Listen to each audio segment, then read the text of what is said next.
we have identified the oldest unidentified homicide victim in Massachusetts, known as the Lady of the Dunes. A stunning announcement from FBI headquarters Monday, nearly 5 decades in the making, involving the murder of a woman whose body was found in the dunes at Race Point Beach in Provincetown in July of 1974. Today, over 48 years after her murder and discovery, we can finally say her name, Ruth Marie Terry. Ruth Marie Terry was 37 and from Tennessee, but with ties to Massachusetts. Her body discovered minus her hands, removed, investigators say, by her killer, so she couldn't be identified through fingerprints. Ruth Marie Terry was murdered nearly 50 years ago, and the heartless coward or cowards that killed her left her body behind in the Cape Cod National Seashore. A brutal murder transformed into a cold case until investigative genealogy led to the victim's identification. It's a methodology where we're using DNA analysis in conjunction with genealogical research, as well as other historical family records and research and things related along those lines. Now asking for privacy, Terry's family, including her son, were just notified about the break in the case as investigators turn their attention to who did this and why. It's very likely that, the person who did this is dead, but they may not be. And so the message to them, if they're still out there, is we're coming. Almost like something you see in a movie. A shocking discovery underneath an RV storage facility in Waddell. Maricopa County Sheriff's deputies say they found a 3-story bunker made of shipping containers. And we believe that it was built maybe 10 years ago, so it's been there for a while. 61-year-old Laura Swink and her son, 35-year-old Stephen Swink, were accused of stealing power from a nearby APS box. On Tuesday, deputies were serving a search warrant at the Hole-in-One RV off 143rd Avenue and Litchfield Road.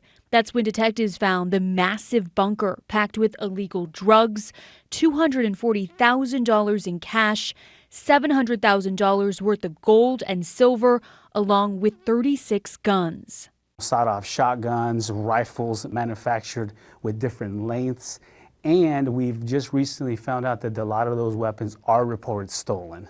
I mean, we're dating back 2013, 2014. Deputies say the mom and son duo were living in the bunker that had bedrooms, a kitchen, and an elevator. Both were arrested and are now facing several charges, including felony theft, criminal damage, and fraud. As more information comes, as we figure out the stolen weapons, the money, the jewelry, then more charges will arise. Mama, please hurry up. She got a gun. It's a desperate call for help. We're gonna hurry. Give me a description. She got a mask on. She got somebody outside. And she got us in the freezer. Mama, please. You in the freezer? Yes, she has us in the freezer. 16-year-old Tania Hill was working at this McDonald's on South Claiborne. This surveillance video WDSU obtained shows when she says an armed woman came in and locked her and other staff in the freezer and robbed the McDonald's. I was really, really, really scared because I would have never imagined that at my first job, I would be getting robbed, let alone having a gun pointed at me. Tania was able to remain calm. She had her phone on her and dialed 911 from inside the freezer. I was very worried because I didn't want my mama to have to bury her youngest child. So knowing that I could have lost my life, but she saved my life, I was very happy. It was like Terry. Her mother, Terry Clark, is an assistant operations manager. I was in a state of shock. Terry was set to be off, but decided to stay late and help out staff. She said McDonald's, so I'm saying, what is your location at McDonald's? It's me, Tania, on Claiborne. Mama, help. Terry was able to keep her daughter calm and provide critical information to get NOPD on scene. Where it broke me down was when my child said, we're in the freezer. And I said, in the freezer, while I was taking the call, tears coming down my face, but I'm still trying to do my job. And I did my job to the best of my ability. Once NOPD was on scene, so was Terry. She needed to make sure that her daughter was okay. And the next day, Terry was back at work. If I could clone Terry, I would. And I just remind everybody that there are people under the headset that have feelings, that have emotion, and we are committed to your safety, believe it or not, 365 days of the year, even when it's our own child. That's my precious angel.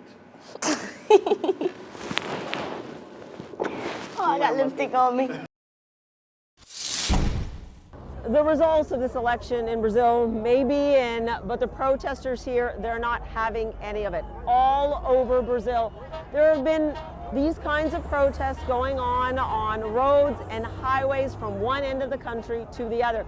We are in Sao Paulo. This is a major highway leading into the downtown area and through to the airport. Have a look here. We have protesters that are encroaching on a major highway. They are looking for support, and they are getting it here as well. The issue for them is they are saying it doesn't matter if Bolsonaro concedes.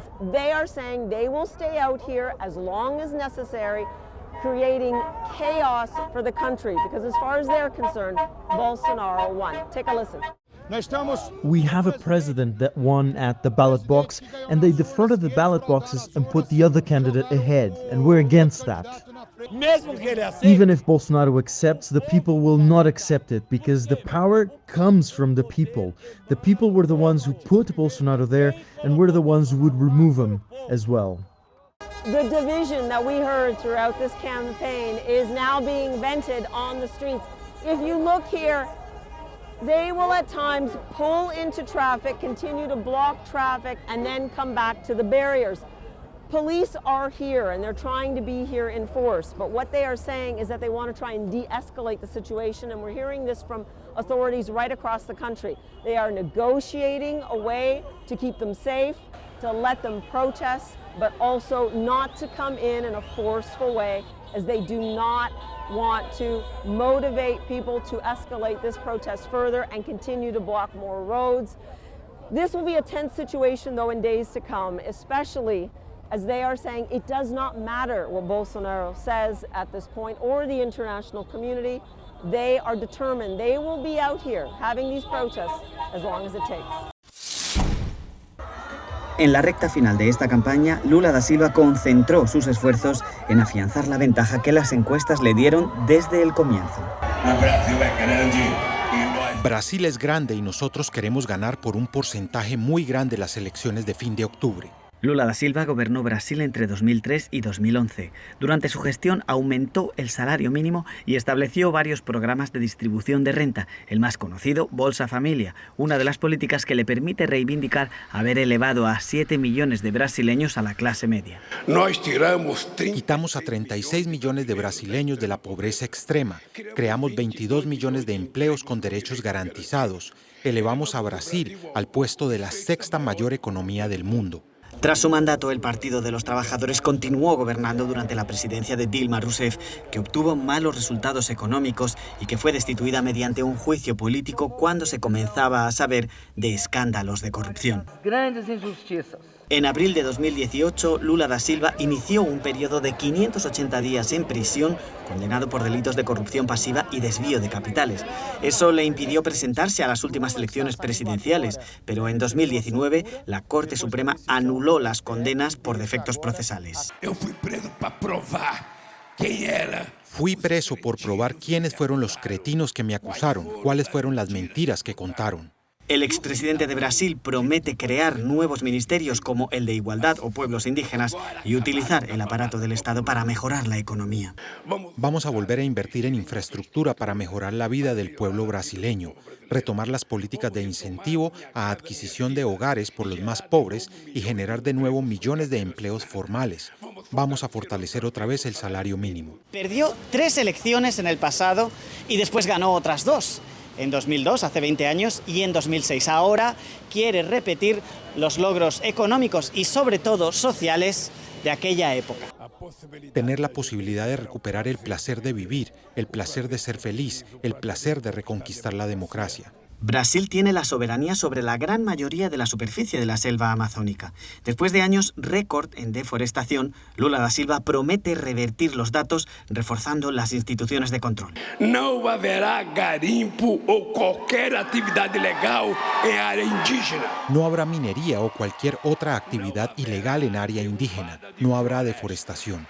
Con 77 años y la voz ronca por los efectos de un cáncer de laringe superado hace 10 años, Lula consigue habitar por tercera vez el Palacio de Planalto, sede de la presidencia de Brasil.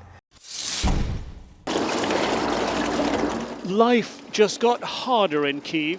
Monday morning, 80% of the capital's water off, following a new barrage of Russian airstrikes. Spigots not used since the war began, a lifeline again. But not unexpected. Everyone who are in Kyiv right now and they choose to stay here, they are ready for this. It won't make you leave the city? No, I will stay here. I didn't leave it since the war began, so why have to do it now? Despite the long lines in some parts of the city, patients are plenty. I think 30 minutes, my friends think 1 hour, maybe 2 hours, maybe 3. Maybe no water after 20 minutes, but all will be okay. Scenes like this are becoming increasingly normal across Ukraine. Government officials say that there were 10 different regions targeted Monday, 18 different sites. Among them, a hydroelectric power plant, Ukraine's biggest, in Zaporizhia. Another power gen site in Cherkasy, central Ukraine. Kharkiv's subway in the east, stilled by strikes on vital infrastructure there. And despite intercepts, 44 across the country, according to the government, groups of missiles getting through. At least 3, according to this witness, near Kyiv's hydroelectric power plant. A missile flew over our house. I went to the balcony and saw the second missile and a drone, she says. Both were flying in the direction of the power plant. It's so scary when you see it. 3 weeks of targeting Ukraine's electricity network is pushing the power grid towards a tipping point. No doubt, more of this to come.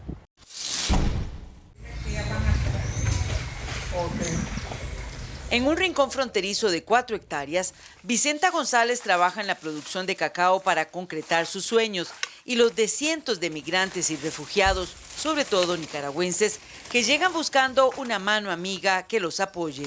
Esto es de todos los días. A sus 74 años siempre está dispuesta a recibir a quien lo necesite, en la que hizo su tierra cuando emigró de Nicaragua, una comunidad remota de Upala, en la zona norte de Costa Rica. Una mano solidaria, y usted en esto casi 50 años o más. 50 años. Cantidades que las personas, bueno, se van y muchas veces las veo en San José y yo ni me acuerdo de ellas, y cuando oigo que alguien me está hablando y me dicen, no se acuerda, recuerde cuando estuve en su casa. Entonces eso como que a mí me llena muchísimo. En su juventud fue partera y dice que eso la hizo identificarse más con las mujeres, muchas víctimas de agresión. Desde entonces es defensora y promotora de sus derechos. En localidades como esta, donde encontrar empleo no es fácil, Vicenta dice que la salida es generarlo. Y así surge la cooperativa Asociación de Mujeres Emprendedoras de las Comunidades de Upala, AMECUP, con una plantación y una procesadora de cacao que impulsan 15 mujeres llenas de optimismo. Así lo dijo una de ellas a CNN, quien solicitó mantener su identidad protegida por su condición de refugiada. Quiero ser alguien más adelante, depender yo de mí, mandar mi plata de sol, andar, digo, yo me voy a comer eso, no andar viendo el marido. Quiero ser alguien más allá.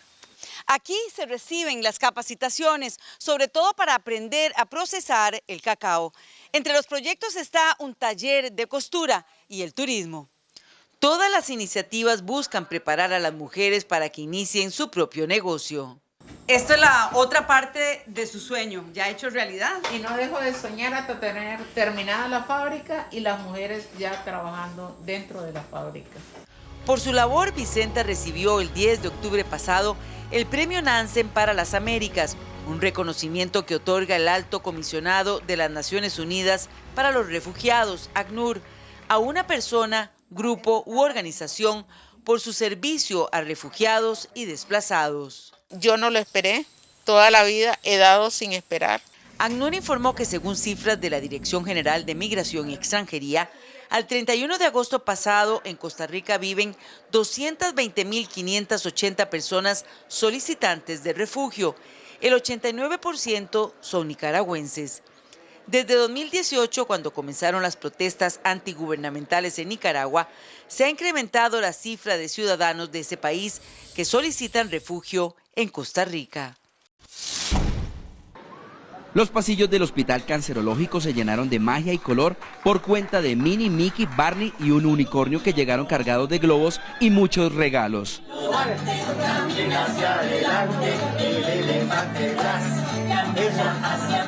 Aquí 45 niños por momentos olvidaron que están hospitalizados gracias a que una misión de los soldados del Comando de Acción Integral del Ejército Nacional les regaló alegría, dulces y sonrisas. Sí, porque como ya no pueden salir, compartir con los otros niños normalmente, esto es un gesto que se le agradece muchísimo. ¿Tú qué opinas? ¿Qué te gustó? La fiesta. Es bonito que se acuerden de ellos, que se acuerden que hay pacienticos que necesitan de que les alegren el rato y que no se olviden de ellos. ¿Y qué tal los regalos? Chévere. Hoy el camuflado estuvo acompañado de una nariz de payaso y varios trajes especiales para hacer felices a los pacientes. Claro, este es el compromiso social que tiene nuestro ejército para con las comunidades que más lo necesitan. Nosotros trabajamos por esas comunidades. Varios de los niños llevan meses hospitalizados, luchando por su salud. Por eso esta visita llena de esperanza llenó sus corazones. Cualquier actividad lúdica que se haga con los niños le trae un rato de esparcimiento a una enfermedad tan grave como la que padecen a ellos y a la familia.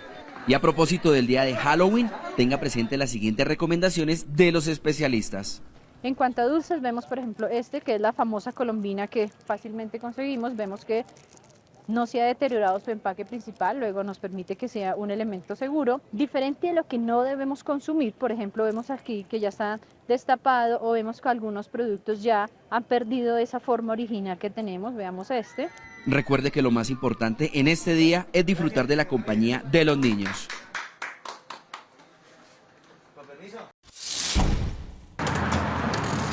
At the height of the pandemic, with businesses shut down and people shut in, staying connected to others may not have been easy. Human connection, it's wired into our DNA.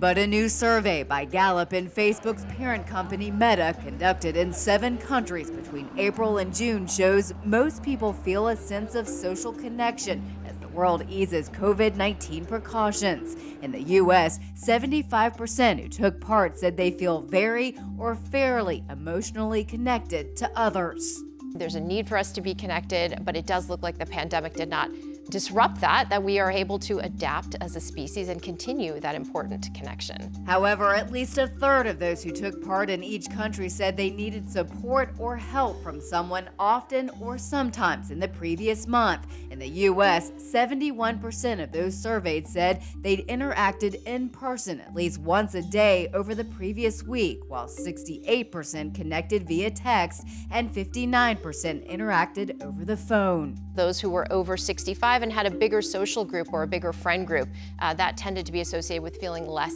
lonely. As did being married and being financially stable. People who reported living comfortably felt that they had more social support than those who were finding it difficult on their current income. For Health Minute, I'm Mandy Gaither. El director del Hospital de la Pampa de la isla informó sobre el deceso de una mujer de 34 años, quien padecía de la enfermedad de lepra. El día de ayer, a mediados de las 2 a 3 de la tarde, fallece una paciente de 34 años, justamente diagnosticada con lepra, ¿no? ¿Cómo se conoce que ella tenía esta enfermedad? Se le hace los laboratorios correspondientes y se manda a Cenetrop, el cual nos reporta el día de ayer que había dado positivo, ¿no? ¿Tenía los síntomas, las características? ¿Cuál es este cuadro que presentaba ella? Ella llega prácticamente al hospital con un cuadro presentando unas lesiones ulceradas, ¿no? Infectadas, y una diabetes mellitus tipo 2 también descompensada. Manifestó que un shock séptico terminó con la vida de esta mujer, quien además tenía enfermedad de base. Sí, efectivamente sí. Ella tenía enfermedad de base, como le decía, ¿no? Diabetes mellitus tipo 2. ¿Qué es lo que termina con su vida de ella, la lepra o la enfermedad de base que presentaba? La complicación de la lepra prácticamente no te mata, ¿no? Entonces, ahora sí, las complicaciones de las lesiones que ella tenía, las lesiones ulceradas, infectadas, y una desnutrición, y aparte que estaba muy severa, y su diabetes mellitus descompensada, prácticamente todo ese cuadro llega a un shock séptico a la paciente, y es por el cual fallece, ¿no? Manifestó que hay la posibilidad que un 99% del esposo de esta mujer también haya sido contagiado con la enfermedad de lepra. Sin embargo, se aguarda los estudios en la localidad de La Bélica para ver el entorno familiar. No, ya las autoridades correspondientes están viendo el caso y haciéndole seguimiento ya sea al esposo como también al entorno de la señora, ¿no? El director de este hospital asegura que esta enfermedad puede tener cura siempre y cuando se la trate a tiempo. Una enfermedad que se puede transmitir, ¿no?, por la tos y por el estornudo, ¿no?, por la saliva, vamos a llamarlo así. Es una enfermedad tratable, es una enfermedad curable, pero lleva su tiempo, ¿no?, poder tratarla, y bueno, lo ideal sería tratarla o encontrarla adecuadamente, ¿no?, para poder hacer un seguimiento.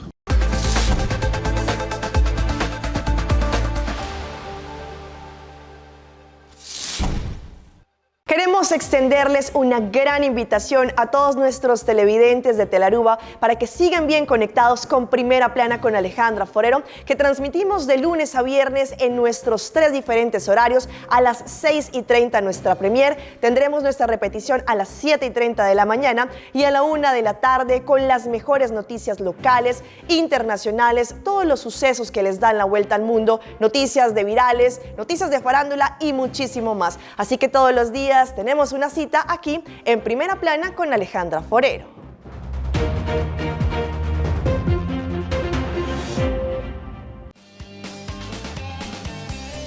Nos mainta Turja Luna, Jaranzón y Javierna, de nuevo para su norte mainta. Repetición a tarde y su siguiente día, riba live streaming. Nos mainta ta entretener, educar y informar. Nos mainta aquí na mes na Tele Aruba.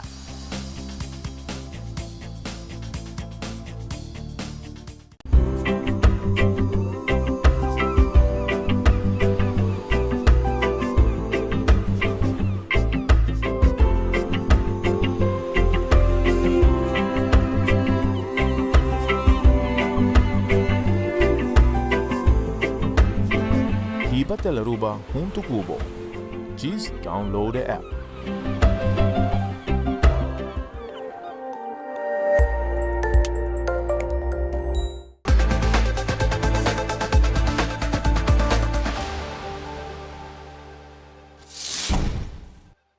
Honduras se encuentra bajo amenaza debido a la formación de la tormenta tropical Lisa en el Caribe, la cual se desplaza a una velocidad de 22 kilómetros por hora, dejando acumulados de más de 100 milímetros de lluvias en varios departamentos del país.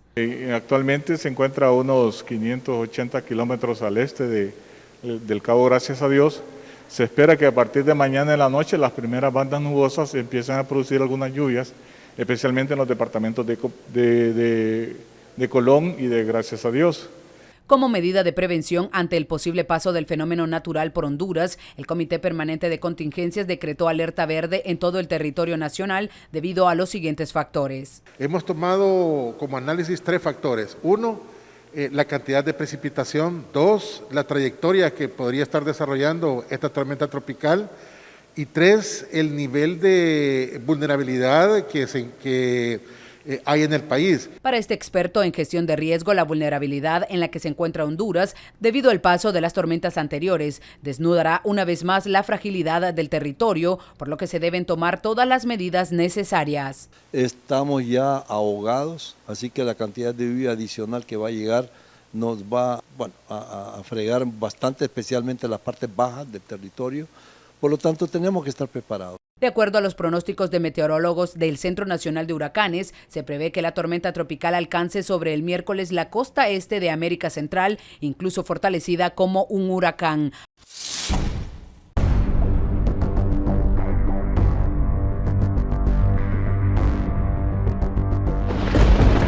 De que hemos estado monitoreando este sistema y se ha estado fortaleciendo un poco antes de lo que se estaba previendo. Por lo tanto, podría ocurrir. La tormenta tropical Lisa se desplace hacia el oeste, sobre el Mar Caribe, y se espera un incremento en las lluvias y el viento en el país a partir de este 3 de noviembre. Según pronósticos del INSIBUME, Lisa ingresará al territorio nacional el jueves, pero continúan monitoreando su trayectoria porque podría convertirse en un huracán de categoría 1. ¿Qué es lo que nos preocupa con Lisa? Lo que preocupa con Lisa es de que Lisa está ingresando directamente por el Caribe, está viniendo sin tocar tierra, es decir, a partir de que toque tierra, que va a ser con Belice, que es un pequeño parte de territorio, entonces va a venir a Guatemala con mayor afectación en viento y mayor precipitación. Ante esta situación, las autoridades de la CONRED prevén que los departamentos más afectados probablemente serán Alta Verapaz, Petén, Huehuetenango, Izabal, San Marcos, Quiché, Retaluleu, Suchitepeques y Quetzaltenango. Nos permite identificar 29 municipios con una probabilidad muy alta de precipitación, 116 con alta, 126 con media, 58 con baja y 17 con muy baja. Acá es importante hacer ver de que el objetivo de hacer todos estos análisis es nosotros poder alertar a los señores. A la fecha hay 72 albergues a nivel nacional, donde se encuentran recibiendo atención 4.771 personas afectadas por los fenómenos naturales de septiembre y octubre. It's not a Halloween party without a little thriller. Despite being on a Monday and despite a little rain at the end, it did not disappoint. Leading the procession for the first time, an all-women brass band from Brooklyn. Then came ghouls and goblins and all sorts of scary creatures. I am Swamp Man of NYC. The theme this year is freedom. And if there's any parade that's free from rules and restrictions and even reality, it's this one. My name is Skippy the Skelly. And I'm here to haunt your dreams. Perhaps the most dreaded costume. I'm inflation. We don't like you. We don't like me. It doesn't look like I'm going to be cleaning my bathroom anytime soon. Some were ethereal, many bloody. There were slithering snakes and ancient gods. Some went for high art. They let you out of the museum? Oh, absolutely. Yeah, for one night only. Others for high danger. I'm falling right now. Oh no. Yes, it's very dangerous to be a window washer in the city. With thousands marching and even more cheering, this parade has earned a place on the international bucket list. Emily from Paris just turned 25, and this is exactly where she wanted to spend her birthday. Amazing! It's amazing! Dracula was also from France, Glowworm from Boston, the Pumpkin Patch from San Antonio, Texas. These glow pandas, a nod to the Beijing Olympics. How are you? I'm Boris, this is Natasha. How you doing, Lucy? I watched you for a lot of years. If you've been around a lot of years, you'll understand this pair. 10-year-old Irina is from Ukraine, trying to enjoy a night of fun far from the war in her homeland. What do you think of this parade? Very cool and so beautiful. The 49th annual New York Village Halloween Parade didn't miss a beat.